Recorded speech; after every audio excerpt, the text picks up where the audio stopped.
It's time for another exciting segment of 16-bit superheroes, and if you know me, you know that I love superhero video games. I haven't played all of them, though, and one of my recent obsessions is to go back and collect a whole bunch of old 16-bit cartridges, and I've been playing them and reviewing them, and the caveat here is that I'm reviewing them as I'm playing them today, not through the rearview mirror or through the lens of nostalgia, not because I loved these games back in the day. A lot of them are new, and actually today, the one that I'm playing is The Tick.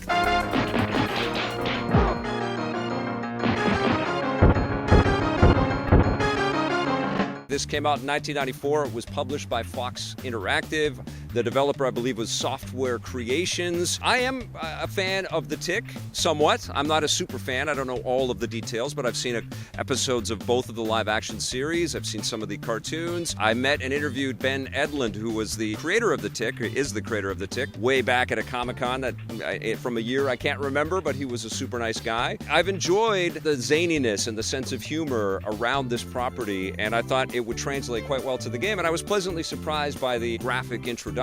The chapter sort of opening screens popped off the screen quite well. The pixel art is quite nice. The animations on the Tick as a character, pretty darn solid.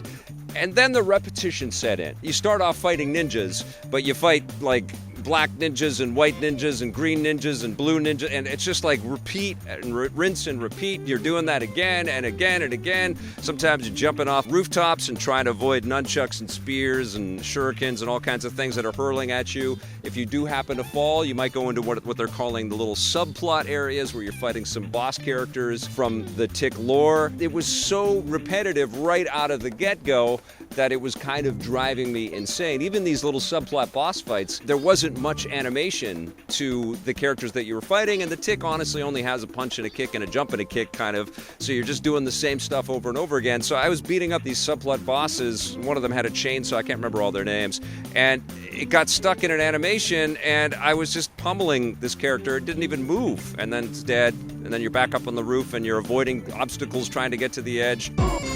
And I thought, okay, well, this is starting to rot my brain very early on.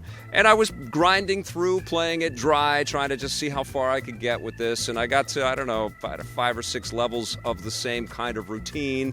And then I thought, okay, this is slowly killing me. I've got to do something here to change things up. I've got to figure something out here so I'm not so excruciatingly bored. So I did what anybody would do in that situation. I looked on the internet for a cheat code. I got one. Level Select is my friend. I was able to bounce and see that this game really doesn't get better. It gets a little more interesting visually. There's a lot of great background art, lots of great colors, and lots of good pixel creations. And also, I have to say, there's lots of cameos from Tick characters that if you are a super fan, you're going to be delighted to see. Batman comes down and he's your buddy. You have these ally sort of moments where you get a pal that jumps down and helps you for a second, where they're just kind of taped to your back, and then the Tick is punching and kicking, and he's got somebody strapped to his back, and sometimes they animate. In the case of Batman, didn't do anything. I was pressing all the buttons. He just sort of stood there and walked around with me. It was weird.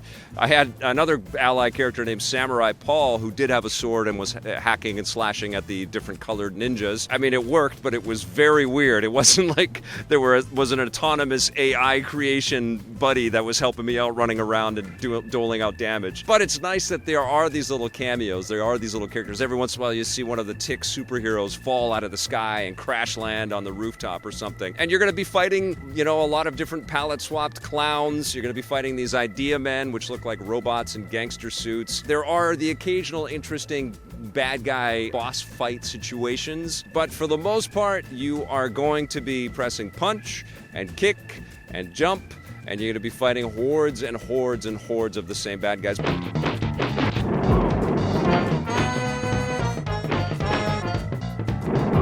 One of the biggest problems is that the game just goes on too long. For the amount of content that is actually provided on this cartridge, it's just repeated way too often, and it's a real detraction from any kind of enjoyment here. I think that if it was cut in half and it would feel short, at least you wouldn't fight these same things over and over again, particularly because the Tick himself doesn't have that many moves. You know, it's not like Final Fight. It's not like even the Batman Returns Super Nintendo game that Konami made out there. There are lots of great brawlers for both the Sega Genesis and the Super Nintendo, and this one doesn't live up to the best in the genre, and it certainly doesn't live up to the best in the 16-bit superhero titles that I've been playing. I was extraordinarily disappointed, but I think that there's an attraction here because the Tick isn't as popular as Spider-Man or Superman or Batman, so there aren't that many Tick things that one can buy if they're a fan. So that scarcity, that rarity of collected work like this is kind of interesting. There's a pull to collect it. I'm glad that I own it.